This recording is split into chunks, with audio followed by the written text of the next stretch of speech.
स्वागत है आपका आपके अपने YouTube चैनल गुरमीत की बातों में। और इस वीडियो में फ्रेंड्स मैं आपको बताऊंगा कि अगर आपने ग्रोथ मॉनिटरिंग कर रहे हो और आप डाउट में हैं कि जो बच्चे का वजन ग्रोथ मॉनिटरिंग सही हो रही है या नहीं, तो मैं बता सकता हूँ आप किसकी हेल्प ले सकते हो। इसके लिए आप जो है पोर्शन ट्रैकर कैलकुलेटर की जो है वो हेल्प ले सकते हो, क्योंकि अगर आप इसकी हेल्प लोगे तो ये आपकी 50% जो है वो आपकी काफ़ी हेल्प कर देगा। क्योंकि 100% हम यदि इससे करेंगे तो गलत हो जाएगा, और अगर हम 50% इसकी सहायता लेते हैं तो हम अपनी ग्रोथ मॉनिटरिंग को क्या कर सकते हैं, सही कर सकते हैं। तो अब प्रश्न ये उठता है कि भाई ग्रोथ मॉनिटरिंग कैसे करें पोर्शन कैलकुलेटर से। तो चलिए मैं यहाँ पर आपको ले चलता हूँ, और सबसे पहले मैं यहाँ पर आपको 1 मिनट दिखा देता हूँ कि हम वहाँ पे क्या करेंगे। आप सबसे पहले आपको यहाँ पे जिस भी बच्चे की ग्रोथ मॉनिटरिंग करनी है उसको यहाँ पे देख लेते हैं। अब यहाँ हमने बेनिफिशियरी पे सेलेक्ट किया, उसके बाद बच्चे हमारे पास जो हैं 0 से लेकर 6 महीने तक के, उसमें हमने क्लिक किया।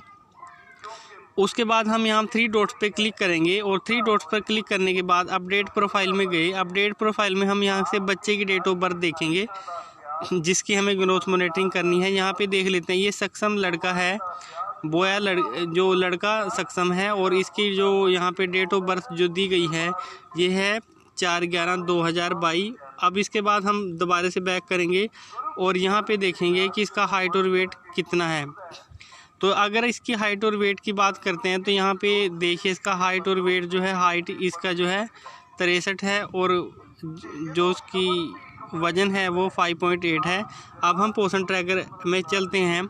यहाँ पे आपसे यहाँ से बिल्कुल बंद कर देना। उसके बाद आप गूगल क्रोम में जाओगे।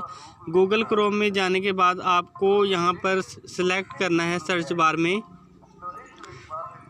Portion tracker. यहाँ पे पोर्शन कैलकुलेटर्स को हम यहाँ पे सिलेक्ट करेंगे। जैसे हम यहाँ पे कैलकुलेटर लिखेंगे, पोर्शन कैलकुलेटर्स जैसे लिखेंगे, उसके बाद आपको यहाँ पे सर्च बार पे क्लिक करेंगे। जैसे सर्च बार पे क्लिक करोगे उसके बाद फर्स्ट इंटरफेस खुलेगा, उस पर आपको क्लिक करना है। यहाँ पे इस पर जैसे हम क्लिक करेंगे तो इस प्रकार का इंटरफेस खुल जाएगा। इस प्रकार का इंटरफेस खुल जाएगा। सबसे पहले आपको यहाँ पे जेंडर्स को सिलेक्ट करना है कि आपका जेंडर क्या है। अगर यहाँ पे बॉय है तो बॉय पे सिलेक्ट करें, और यहाँ अगर गर्ल आपने गर्ल का लिया है तो गर्ल को सिलेक्ट करें। हमारे केस में यहाँ पे बॉय सिलेक्ट किया है हमने, तो यहाँ पे हम उसकी डेट ऑफ बर्थ भरेंगे।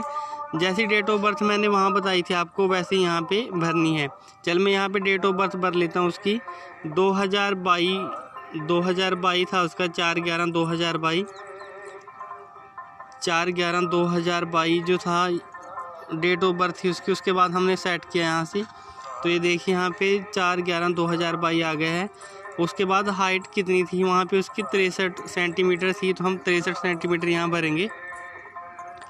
जैसे हमने 63 सेंटीमीटर भरी उसके बाद वेट भर लेते हैं। यहाँ पे वेट जो उसका था 5.8 था, 5.8 जो उसका वेट था। उसके बाद जैसे आप भरोगे बच्चे का, उसके बाद आपको यहाँ पे शो रिजल्ट पे आपको क्या करना है, क्लिक करना है। शो रिजल्ट पे क्लिक करोगे उसके बाद ये आपको दिखा देगा कि यहाँ पे जो ये बच्चा है स्टनिंग में जो है ये जो है नॉर्मल है, लेकिन इसका अंडर जो वेट है, इसका वेट जो है अब क्या है, कम है। मीन्स जितना इस बच्चे का वेट होना चाहिए था वो कम है। बाकी जो है ये 2 चीज़ें इसकी जो वेस्टिंग है ये भी ठीक है और ये भी ठीक है। तो इस प्रकार से आप कैलकुलेशन की जो है पोर्शन ट्रैकर कैलकुलेशन का यूज़ करके ग्रोथ मॉनिटरिंग को सही कर सकते हो। अगर यहाँ नॉर्मल है तो नॉर्मल है, अगर नहीं है तो नहीं है। तो आप ये भी इसमें 50% सहायता ले सकते हो पोर्शन कैलकुलेटर की। ये नहीं कि आप सारे के सारे को नॉर्मल कर दो, तो सारों को नॉर्मल नहीं करना है।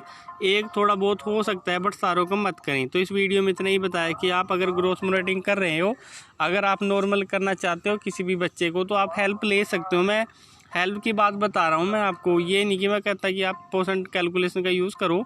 मैं कहता हूँ कि आप यहाँ पे हेल्प ले सकते हो अगर आप थोड़ा बहुत करना चाहते हो तो। अब तो इस वीडियो में मैंने पोर्शन कैलकुलेशन के बारे में बताया कि आप कैसे इसका यूज़ कर सकते हो। अगर आपको वीडियो हेल्पफुल और अच्छी लगी हो तो चैनल को सब्सक्राइब और वीडियो को जरूर लाइक करें।